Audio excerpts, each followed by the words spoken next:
Hello friends, പുതിയ വീഡിയോയിലേക്ക് എല്ലാവർക്കും സ്വാഗതം. ഞാൻ നിഷ. എൻ്റെ വീഡിയോസ് എല്ലാം കണ്ട് സപ്പോർട്ട് ചെയ്യുന്ന നിങ്ങൾക്ക് എല്ലാവർക്കും ഒരുപാട് നന്ദി. ഇന്ന് ഞാൻ സംസാരിക്കാൻ പോകുന്നത് സ്നേഹമുള്ളവർക്കും മനസ്സിൽ ആഗ്രഹങ്ങളുള്ളവർക്കും ഒരുപാട് ഉപകാരപ്പെടുമെന്ന് ഞാൻ ഉറപ്പോടെ പറയുന്ന ഒരു വലിയ വിഷയത്തിനെ കുറിച്ചാണ്. ഞാനൊരു 10 വർഷക്കാലമായിട്ട് manifestation, law of attraction, spirituality എല്ലാം പഠിക്കാൻ വേണ്ടി ഒരുപാട് ക്ലാസ്സുകൾ അറ്റൻഡ് ചെയ്തു. ഇപ്പോഴും ക്ലാസ് അറ്റൻഡ് ചെയ്തുകൊണ്ട് തന്നെ ഇരിക്കുകയാണ്. അതുപോലെ തന്നെ ഒരുപാട് പുസ്തകങ്ങൾ തപ്പിപ്പിടിച്ച് വായിച്ചു, പരീക്ഷിച്ചു. അങ്ങനെ ഈ യാത്ര ഒരിക്കലും തീരുന്നില്ല. നമ്മുടെ മനസ്സിലെപ്പോഴും പുതിയ ആഗ്രഹങ്ങൾ, പുതിയ ലക്ഷ്യങ്ങളൊക്കെ വരും. എനിക്കിത് വേണം, അത് വേണം എന്നൊക്കെ. പക്ഷേ ഞാൻ ചില ലളിതമായ എന്നാൽ ചെറിയ സ്റ്റെപ്പുകൾ, ഞാൻ ഉപയോഗിച്ച ചെറിയ സ്റ്റെപ്പുകൾ എല്ലാം കൂടി നിങ്ങൾക്ക് ലളിതമായിട്ട് പറഞ്ഞുതരാം. ഈ അടുത്തിടെ നിങ്ങളിൽ പലരും എന്നോട് ചോദിക്കാറുണ്ട്, നിങ്ങളുടെ ആഗ്രഹങ്ങൾ സഫലമാക്കാൻ എന്ത് പ്രായോഗിക വഴികളാണ് സ്വീകരിക്കേണ്ടതെന്ന്. അപ്പോൾ മാനിഫെസ്റ്റേഷനെ കുറിച്ചുള്ള എൻ്റെ 10 വർഷത്തെ അറിവ് ഞാൻ കുറച്ച് മിനിറ്റുകൾ കൊണ്ട് ഇവിടെ പങ്കുവെക്കാൻ പോവുകയാണ്. അതിൽ ഏറ്റവും പ്രധാനപ്പെട്ട കാര്യമാണ് നിങ്ങളുടെ ശ്രദ്ധ. അതാണ് നിങ്ങളുടെ ഏറ്റവും വലിയ നാണയം, അതായത് സമ്പത്ത്. നിങ്ങളുടെ ശ്രദ്ധയാണ് നിങ്ങളുടെ സമ്പത്ത്. നിങ്ങളുടെ മനസ്സ് എവിടെയാണ് ഫോക്കസ് ചെയ്യുന്നത്, നിങ്ങളുടെ ശ്രദ്ധ എവിടെയാണ് ചിലവഴിക്കുന്നത്, അവിടെയാണ് നിങ്ങളുടെ ജീവിതം വളരുന്നത്. ഞാനൊരു ഉദാഹരണം പറയാം. നിങ്ങളുടെ മനസ്സ് എപ്പോഴും സന്തോഷത്തിലും നന്ദിയിലും സമൃദ്ധിയിലുമാണെങ്കിൽ നിങ്ങളുടെ ജീവിതത്തിൽ അതാണ് വളർന്നു വരുന്നത്. ഞാൻ എല്ലാ വീഡിയോയിലും പറയാറുണ്ട്. പക്ഷേ നിങ്ങളുടെ മനസ്സ് പേടിയിലോ എനിക്കത് കിട്ടില്ല, അത് നടക്കില്ല എന്ന ചിന്തയിലോ ആണെങ്കിൽ അതാണ് നിങ്ങളുടെ ജീവിതത്തിൽ പ്രതിഫലിക്കുക. ഇതൊരു സൂപ്പർ സിമ്പിൾ ലോജിക്കാണ്, പക്ഷേ ഇതിൻ്റെ പവർ അതിശയകരമാണ്. ഇത് വെറും ഒരു സങ്കല്പമല്ല, നമ്മുടെ മനസ്സും പ്രപഞ്ചവും തമ്മിൽ ആശയവിനിമയം നടത്തുന്ന ഒരു അടിസ്ഥാനപരമായ മാർഗം കൂടിയാണ്.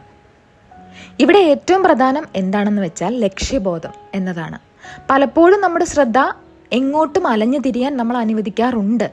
എന്നാൽ ബോധപൂർവം ശ്രദ്ധ കേന്ദ്രീകരിക്കാൻ പഠിക്കുന്നതിലൂടെ നിങ്ങളുടെ ഉള്ളിലെ ഊർജത്തെ നിങ്ങൾ ആഗ്രഹിക്കുന്ന കാര്യങ്ങളുമായി നിങ്ങൾ ചേർത്ത് നിർത്തുകയാണ്. ശ്രദ്ധ എന്നത് വെറുതെ ഒരു കാഴ്ചക്കാരനായി ഇരിക്കുന്നതല്ല, നിങ്ങളുടെ യാഥാർത്ഥ്യത്തിൻ്റെ ഒഴുക്കിനെ നിയന്ത്രിക്കുന്ന ആദ്യത്തെ ചുവടുവെപ്പാണ്. നിങ്ങളുടെ ചിന്തകളും വികാരങ്ങളും പ്രപഞ്ചത്തിലേക്കുള്ള നിങ്ങളുടെ സിഗ്നലുകളാണ്.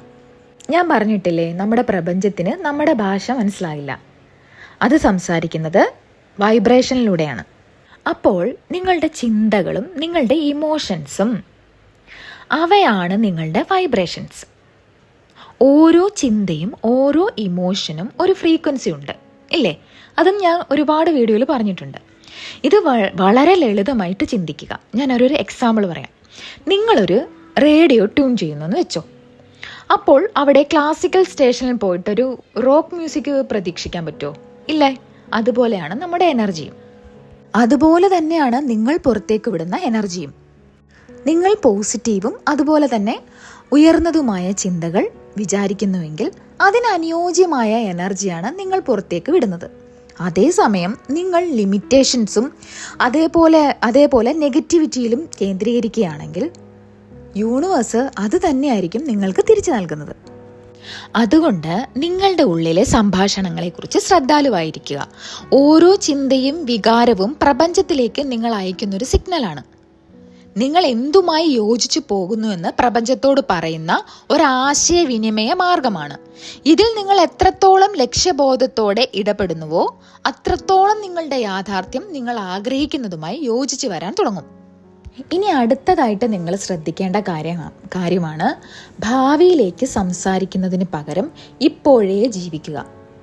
ഈ യാത്രയിൽ നിങ്ങൾക്ക് വരുത്താൻ കഴിയുന്ന ഏറ്റവും ശക്തമായ മാറ്റങ്ങളിലൊന്നാണ്. ഇതും ഞാൻ എപ്പോഴും പറയുന്ന കാര്യം തന്നെയാണ്. നിങ്ങളുടെ ആഗ്രഹങ്ങൾ ഇതിനകം യാഥാർത്ഥ്യമായി കഴിഞ്ഞെന്ന് പ്രപഞ്ചത്തോട് സംസാരിച്ചു തുടങ്ങുക. ഇത് കേൾക്കുമ്പോൾ അസാധാരണമായി തോന്നിയേക്കാം, പക്ഷേ എന്തുകൊണ്ടാണ് ഇത് ഇത്രയധികം സ്വാധീനം ചെലുത്തുന്നതെന്ന് ഞാൻ വിശദീകരിക്കാം. നിങ്ങൾ ഭാവി കാലത്തിൽ സംസാരിക്കുമ്പോൾ എനിക്കിത് കിട്ടും അല്ലെങ്കിൽ എനിക്കിത് വേണമെന്ന് പറയുമ്പോൾ നിങ്ങളുടെ ആഗ്രഹം ഇപ്പോഴും ദൂരെയാണെന്നും നിങ്ങൾ എന്തിനോ വേണ്ടി കാത്തിരിക്കുകയാണെന്നും നിങ്ങൾ പ്രപഞ്ചത്തോട് പറയുകയാണ്. അതിനു പകരം വർത്തമാനകാലത്തെ സ്വീകരിക്കുക. ഞാൻ സമൃദ്ധനാണ്, അല്ലെങ്കിൽ ഞാൻ സംതൃപ്തയാണ്, എന്ന് പറയുക. വർത്തമാനകാലത്തിൽ സംസാരിക്കുന്നത് നിങ്ങൾക്ക് നിങ്ങളുടെ ആഗ്രഹങ്ങൾക്കുമിടയിലുള്ള ദൂരമില്ലാതാക്കുന്നു. നിങ്ങളുടെ ലക്ഷ്യങ്ങളെ ഒരു വർത്തമാന യാഥാർത്ഥ്യമായി നിങ്ങൾ സ്വീകരിക്കുമ്പോൾ നിങ്ങൾ ആ ഒരു ആവൃത്തിയിലേക്ക് ഇപ്പോൾ തന്നെ മാറുകയാണ്. അതായത് ആ ഒരു ഫ്രീക്വൻസിയിലേക്ക് ഇപ്പം തന്നെ മാറുകയാണ്. ഭാവിയിലെ ഒരു അവ്യക്തമായ സമയത്തേക്കല്ല. നിങ്ങളുടെ ഊർജം ഇതിനകം ഇവിടെ ഉണ്ടെന്ന് പറയുമ്പോൾ പ്രപഞ്ചം അതിനനുസരിച്ച് പ്രതികരിക്കുന്നു. നിങ്ങളുടെ ഉള്ളിലെ അവസ്ഥയെ നിങ്ങളുടെ ബാഹ്യ യാഥാർത്ഥ്യത്തിലേക്ക് കൊണ്ടുവരുന്നു. ഇവിടെ ഒരു സീക്രട്ട് ഉണ്ട്. നമ്മൾ പലപ്പോഴും നമ്മുടെ ശ്രദ്ധയെ എവിടെയോ ഒഴുകിപ്പോകാൻ വിടും, അല്ലേ? സോഷ്യൽ മീഡിയയിൽ സ്ക്രോൾ ചെയ്യുമ്പോൾ, അതുപോലെ തന്നെ വാർത്ത കണ്ട് നമ്മളെ ടെൻഷൻ അടിക്കുക, അല്ലെങ്കിൽ എൻ്റെ ജീവിതം എന്തിനാണ് ഇങ്ങനെ എന്ന് ചിന്തിക്കുക. പക്ഷേ ബോധപൂർവം നിങ്ങളുടെ ശ്രദ്ധയെ നിങ്ങൾക്ക് വേണ്ട കാര്യങ്ങളിലേക്ക് തിരിച്ചുവിടുക എന്നതൊരു ഗെയിം ചേഞ്ചറാണ്. ഉദാഹരണം പറയുകയാണെങ്കിൽ ഞാൻ എപ്പോഴും പറയുന്നതാണ്, എന്നാലും ഇത് കേൾക്കാത്ത ആൾക്കാർക്ക് ഉപകാരപ്പെടും, അതിന് വേണ്ടിയിട്ടാണ് പറയുന്നത്. നിങ്ങളുടെ ലക്ഷ്യം ഒരു സ്വപ്ന ജോലി നേടുക എന്നതാണെങ്കിൽ ഞാൻ ആ ജോലി നേടുമെന്ന് ചിന്തിക്കുന്നതിന് പകരം ഞാൻ ഇപ്പോൾ തന്നെ എൻ്റെ സ്വപ്ന ജോലിയിൽ വിജയിക്കുന്നു എന്ന് മനസ്സിൽ പറയൂ. ഇതൊരു മന്ത്രം പോലെയാണ്. നിങ്ങളുടെ മനസ്സ് ഒരു വിത്ത് പോലെയാണ്. നിങ്ങളുടെ ചിന്തകളും വാക്കുകളും നിങ്ങളുടെ ജീവിതത്തിൽ നടുന്ന വിത്തുകളാണ്. ഞാൻ സന്തോഷവാനാണ്, ഞാൻ വിജയശാലിയാണ് എന്ന് പറയുമ്പോൾ ആ വിത്ത് നിങ്ങളുടെ മനസ്സിൽ നടുന്നു. ഓരോ തവണ നിങ്ങളത് ആവർത്തിക്കുമ്പോൾ ആ വിത്ത് വളരുന്നു, വേര് പടരുന്നു, ഒടുവിൽ ഒരു വലിയ മരമായിട്ട് മാറുന്നു. അതുകൊണ്ട് തന്നെ നിങ്ങളുടെ വാക്കുകൾ ശ്രദ്ധാപൂർവം തിരഞ്ഞെടുക്കുക, കേട്ടോ. ഇനി അടുത്തതായിട്ട് ഇതിൽ ശ്രദ്ധിക്കാനുള്ള കാര്യമാണ് ബോധം വികസിപ്പിക്കുക എന്നത്. നിങ്ങളുടെ ജീവിതം ഒരു ഗെയിം ആണെങ്കിൽ നിങ്ങളുടെ ബോധം, അതായത് കോൺഷ്യസ്നസ് ആണ് നിങ്ങളുടെ കളിക്കളം. നിങ്ങളുടെ ബോധം വികസിക്കുമ്പോൾ നിങ്ങളുടെ ജീവിതത്തിൻ്റെ വലിയ ചിത്രം നിങ്ങൾക്ക് കാണാൻ കഴിയും. ഒരു ചിത്രകാരൻ്റെ ക്യാൻവാസ് പോലെ. നിങ്ങൾ ഒരടി അകലെ നിന്ന് നോക്കിയാൽ ചില നിറങ്ങൾ മാത്രമേ അതിൽ കാണുള്ളൂ, അല്ലേ? പക്ഷേ കുറച്ച് പിന്നോട്ടൊന്ന് മാറി നോക്കുമ്പോൾ എന്താ കാണാൻ കഴിയുക? ആ മുഴുവൻ ചിത്രവും നിങ്ങൾക്ക് വ്യക്തമായിട്ട് കാണാൻ കഴിയും, ശരിയല്ലേ? നിങ്ങളുടെ ബോധം വികസിക്കുമ്പോൾ നിങ്ങൾക്ക് ബന്ധങ്ങളും പാറ്റേണുകളും മറഞ്ഞിരിക്കുന്ന അർത്ഥങ്ങളും കാണാൻ കഴിയും. നിങ്ങൾക്ക് ഒരു ആറാം ഇന്ദ്രിയം, സിക്സ്ത് സെൻസ് ലഭിച്ചതുപോലെയാണത്. ജീവിതം എന്ന കളിയെ കൂടുതൽ വൈദഗ്ധ്യത്തോടെ കളിക്കാൻ നിങ്ങളെ അനുവദിക്കുന്ന ആഴത്തിലുള്ളൊരു ഉൾബോധം. ഈ വികസിത കാഴ്ചപ്പാടോടെ തടസ്സങ്ങൾ ചവിട്ടുപടികളാകുന്നു, വെല്ലുവിളികൾ ഗുരുക്കന്മാരാകുന്നു. ക്രമരഹിതമായി തോന്നുന്ന കാര്യങ്ങൾ ഒരു വലിയ ചിത്രത്തിൻ്റെ ഭാഗമായി മനസ്സിലാക്കാൻ തുടങ്ങുന്നു. ഉദാഹരണത്തിന്, നിങ്ങളുടെ ജീവിതത്തിൽ ഒരു പ്രശ്നം വന്നാൽ ഇതെന്തിനാണ് എന്ന് ചിന്തിക്കുന്നതിന് പകരം ഈ പ്രശ്നം എനിക്ക് എന്താണ് പഠിപ്പിക്കാൻ പോകുന്നത് എന്ന് ചിന്തിക്കുക. ഇനി നമുക്ക് ഏറ്റവും പ്രധാനപ്പെട്ട ഒരു കാര്യമാണ് ഫീലിങ്സ്. അത് ഞാൻ ഇന്നലത്തെ വീഡിയോയിൽ ഇട്ടിട്ടുണ്ട്, എന്നാലും ഒന്നുകൂടി പറയാം. നമ്മുടെ ഫീലിങ്സ് എന്നതൊരു ഇമോഷണൽ GPS സിസ്റ്റമാണെന്ന് പറയാം. നിങ്ങളുടെ യഥാർത്ഥ ലക്ഷ്യബോധത്തിലേക്ക് വിരൽ ചൂണ്ടുന്ന ഒരു കോമ്പസ്. നിങ്ങൾ അനുഭവിക്കുന്ന ഓരോ വികാരത്തിനും ഒരു പ്രത്യേക ഊർജ സിഗ്നേച്ചർ ഉണ്ട്. ഈ എനർജിയിലേക്ക് ശ്രദ്ധിക്കാൻ പഠിക്കുന്നത് നിങ്ങൾക്ക് സ്വന്തമായിട്ടുള്ള GPS സംവിധാനം ഉള്ളതുപോലെയാണ്. അതെല്ലായ്പ്പോഴും നിങ്ങളെ ശരിയായ ദിശയിലേക്ക് നയിക്കുന്നു. എന്നാൽ ഇവിടെ ഒരു കെണിയുണ്ട്. എല്ലാ ഫീലിങ്സും നിങ്ങളുടെ യഥാർത്ഥത്തിലുള്ള ഉറവിടത്തിൽ നിന്നല്ല വരുന്നത്.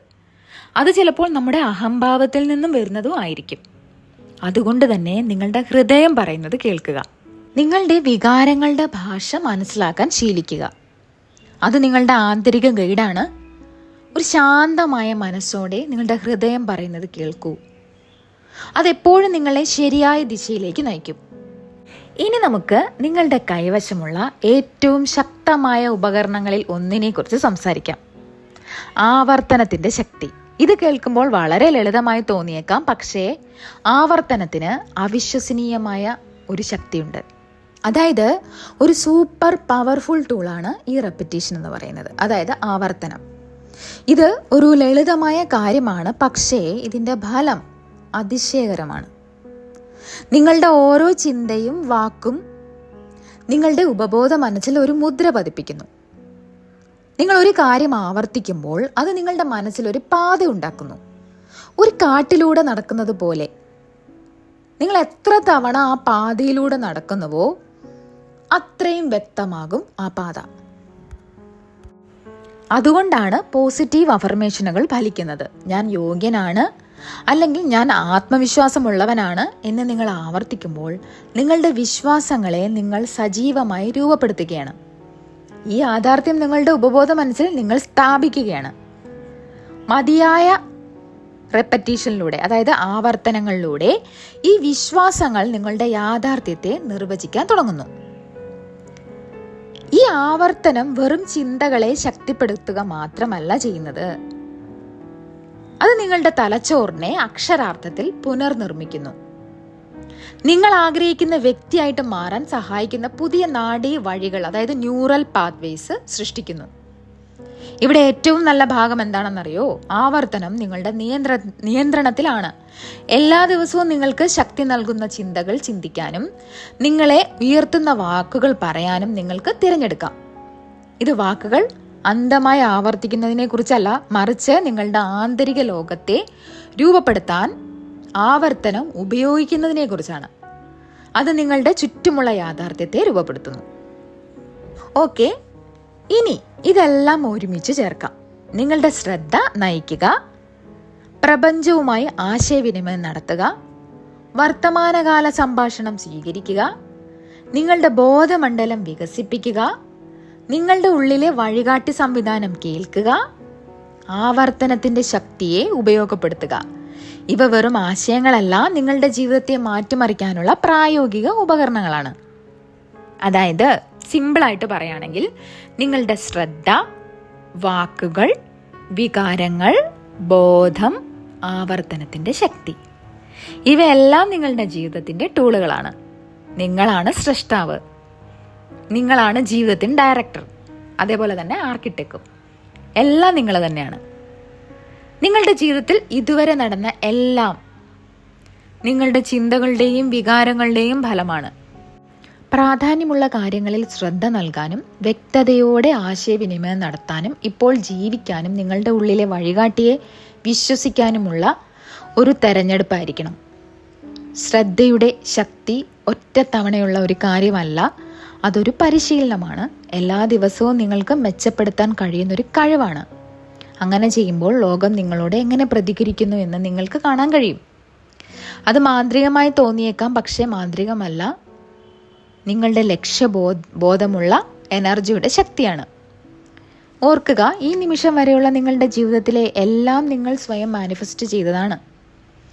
ഇതാണ് ആളുകൾക്ക് മനസ്സിലാക്കാനും ഉൾക്കൊള്ളാനും ഏറ്റവും ബുദ്ധിമുട്ടുള്ള ഭാഗം. അപ്പോൾ ഈ വീഡിയോ ഇഷ്ടമായെങ്കിൽ ലൈക്ക് ചെയ്യാൻ മറക്കരുത്. അടുത്ത വീഡിയോയുമായി വീണ്ടും കാണാം. താങ്ക്